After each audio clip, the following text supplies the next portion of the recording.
Build creative confidence. Beat the inspiration addiction. Join the Writer's Gym.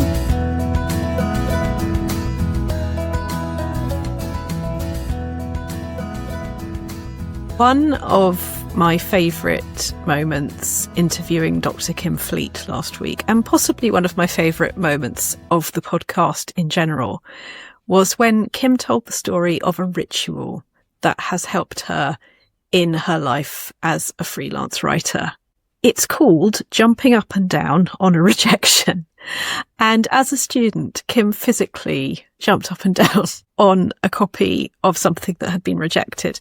And what it made her realise, not necessarily in words, but in her body and soul, is it's not about pretending the feelings aren't there. It's not about, as regular listeners will have often heard me say, locking the feelings in a box and sweating while we lean on the box to say these feelings aren't there and they have absolutely no power to upset me. And all of that sweat and all of that energy can instead go into letting the lid off and accepting that the feelings hurt, but they can't harm. They are a natural and healthy part of human experience. So she did the jumping up and down on the physical rejection, and she kept doing that into her career as a novelist, short story writer, non-fiction writer, and all of the other incredible things that you will have heard Kim has done. I love how physical that example is, but something else I loved was that as we continued to talk about it, and to talk about how creativity and anxiety work. So the what if circuitry that does its what if stories and can create stories that we know are stories, or can create stories that we actually think are objective reality, which is what anxiety does. It makes you think that the bad things that could happen are very sensibly going to. And you don't realise that you're just doing your creative writing wearing another hat called anxiety. So we were talking about creativity and anxiety. And Kim mentioned that one of the things that does concern her is that as an 80-year-old, she may have to turn up in A&E having injured herself and say, I was jumping on my rejected manuscript. And what I said to Kim about that was, that sounds like a really good example of success, not only as a freelance writer, but as a human being in general.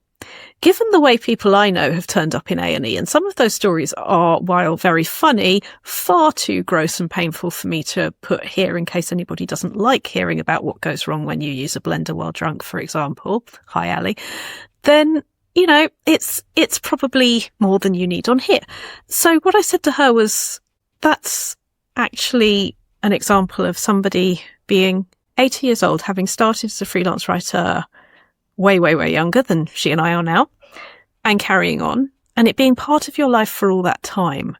And I cannot think of a better example of success than doing something you love and continuing to do it. Now, yes, as a dyspraxic, I will not be physically jumping up and down on manuscripts because I will be injuring myself today if I do that, but I certainly have my own rituals. And so what this got me thinking is, the crazier or stranger something might seem to somebody else, the more of a character trait it is, the more interesting it is, the more we think, why does that work for you? And what can we learn about you in that? Now, with Kim's trait, that physicalization of it and the ability to both accept the feeling, but also accept the humour in the situation, to go beyond the ego to the truth of what am I trying to achieve here and how can I take it forward and do it. I love that as a character trait. I didn't say that to her at the time, although I hope she's listening and hears how much I love it now. What I did say to her though was, Kim, please make this anxiety anecdote, this fear anecdote, a short story, because we talked about how Kim works with her short stories and novels, and I would love to see this form part of a short story. But not just for Kim. I thought, what about me? And what about you listening to this? What are the fears that our brains might be writing about our future? I have one about an escalator, because I'm not an enormous fan of down escalators. I have to stand on the right and I have to hold on to them. I am not going to be running down the left-hand side. I'm going to be holding on to the right and keeping the stories my brain is writing in check as best I can. In fact, it goes deeper than that. in order to step onto the down escalators when they're really scary down escalators. And for anyone interested, I can tell you what makes a scary down escalator another time. But let's just take it as read for now. What I do is I put somebody I love at the bottom in my head, and I put something I really want to get away from behind me. And I use my anxiety to get myself onto the escalator rather than, for fear of getting onto it, not be able to get onto it as I used to do.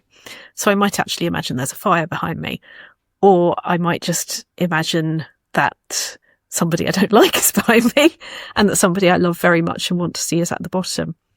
And sometimes I'll do it for somebody else. I will create that story in my head that I'm getting onto this escalator for someone else.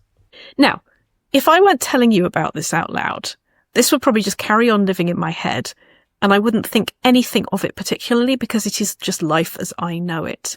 But I bet you've got a story too. I bet for every person listening to my escalator story, or Kim's jumping up and down on the manuscript story who's going, I bet you've got a ha as well. I'm going to invite you this week to sit with your ha and maybe fictionalize it. Maybe give it to a character who has a few spoonfuls of you, but isn't completely you. Can be different to you in any details that you choose them to be. And I'm not a betting person, but if I were, I'd be betting you any money that that is going to be a really, really interesting story to write. Because in fictionalizing something quite as personal as a hurt or a fear, we learn about what we care about, not just what we don't want. So that is my creative I dare you for this week. Take an anxiety story that your brain has written and give it to a character and see what you learn about the protagonist in the fiction and the protagonist out here doing the living.